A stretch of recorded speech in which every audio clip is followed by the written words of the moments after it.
C'est bon, normalement, Yes, it's okay for me. So you can begin. Good t'inquiète, luck. yes. Je vais présenter en français.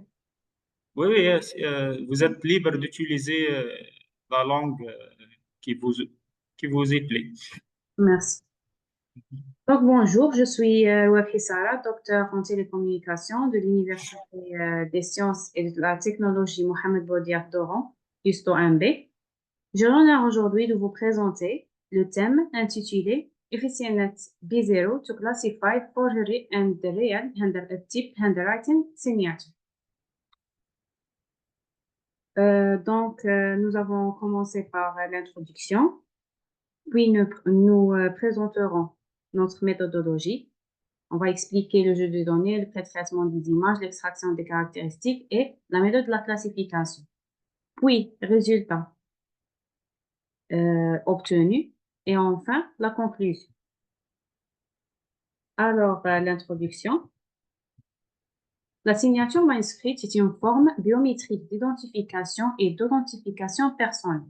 C'est une représentation unique de l'identité d'un individu. Elle est utilisée depuis des siècles comme un moyen de vérification officielle.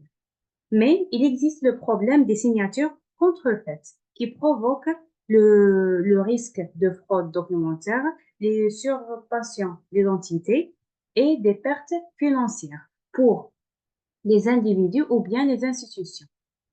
Donc, et comme solution à ce problème ou bien à cette problématique, l'utilisation des méthodes et des techniques développées de l'intelligence artificielle et de deep learning pour détecter et classifier les signatures réelles ou les falsifier. L'objectif de notre travail est de chercher et développer un système efficace pour détecter les signatures manuscrites authentiques et contrefaites en utilisant des techniques d'intelligence artificielle et l'apprentissage profond. On passe maintenant à notre méthodologie. Dans ce travail, nous avons utilisé une dataset récente, Forge and Real Signature, créée en 2022. Elle est disponible sur la plateforme Kaggle gratuitement. Elle contient deux classes, des images de signatures réelles ou bien falsifiées, de taille distincte. Donc, la classe réelle comporte 349 images et la classe Forge comporte 305 images. Avant de commencer l'extraction des filtres et la classification, nous avons passé par trois étapes de pré-traitement. Premièrement, le redimensionnement. Donc, comme j'ai déjà dit, les images sont de taille distincte. Donc, on a redimensionné les images de taille 224-224 pour garantir une entrée uniforme à notre architecture. Puis, le split ou bien la division de jeu des données. 80% entraînement, 10% validation et 10% test. La troisième étape, c'est l'augmentation de l'ensemble d'entraînement par l'utilisation des techniques telles que la rotation, retournement horizontal, le zoom, le décalage et ainsi de suite. Donc, le nombre d'images après l'augmentation devient 480 images pour la classe Forge et 480 images pour la classe réelle.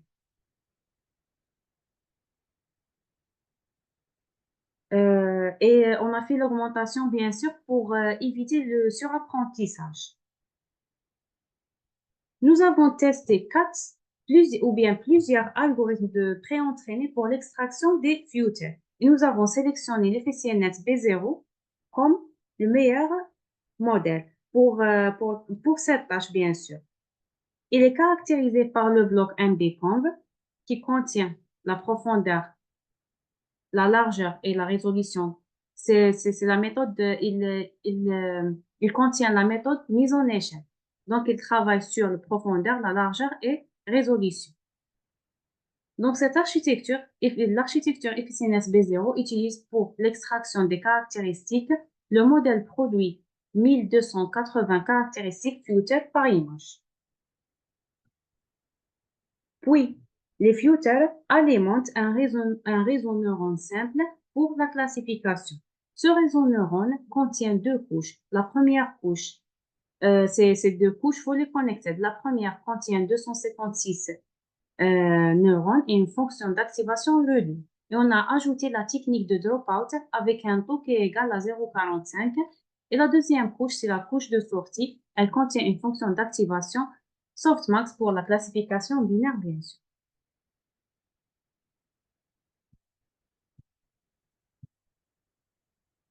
On passe maintenant aux résultats.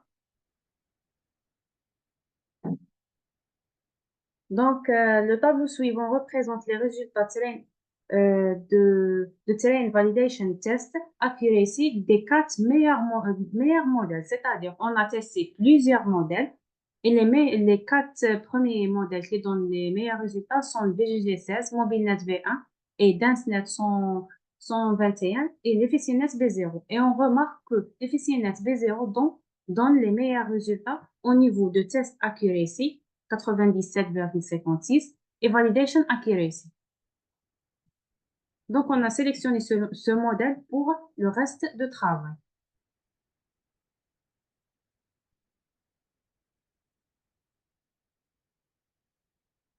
Les courbes suivantes représentent Terrain and Validation Loss, Terrain and Validation Accuracy en fonction de nombre d'époques. On remarque une convergence rapide, ce que signifie que l'architecture proposée n'exige pas un grand nombre d'époques. Et voici aussi la matrice de confusion. Donc, 2 images sur 82 sont mal classées. Le tableau suivant représente les métriques pour chaque classe, Precision, Recal et F1 Score.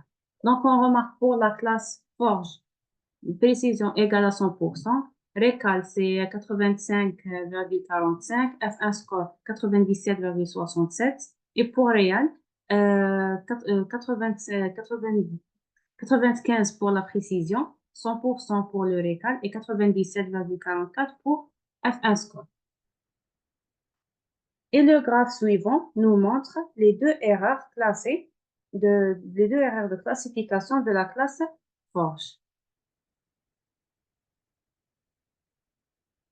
Donc, en conclusion, notre recherche a abordé un problème critique de la vérification des signatures manuscrites, un défi persistant dans de nombreux domaines tels que la banque, l'authentification de documents juridiques, la vérification d'identité, face à l'ingéniosité de documents juridiques, à la vérification d'identité.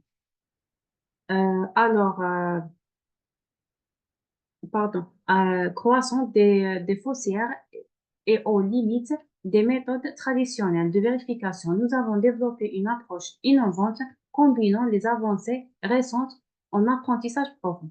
L'architecture hybride que nous avons proposée associant le modèle pré-entraîné EfficientNet B0 pour l'extraction des caractéristiques et un réseau neuron simple pour la classification s'est révélé remarquable efficace pour discriminer les signatures authentifiées des contrefaçons.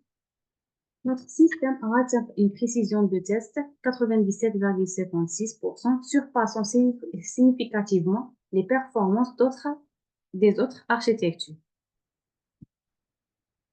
Et pour les travaux futurs, plusieurs directions promoteuses se dessinent particulièrement importantes étant donné la nature sensible et critique de la vérification des signatures.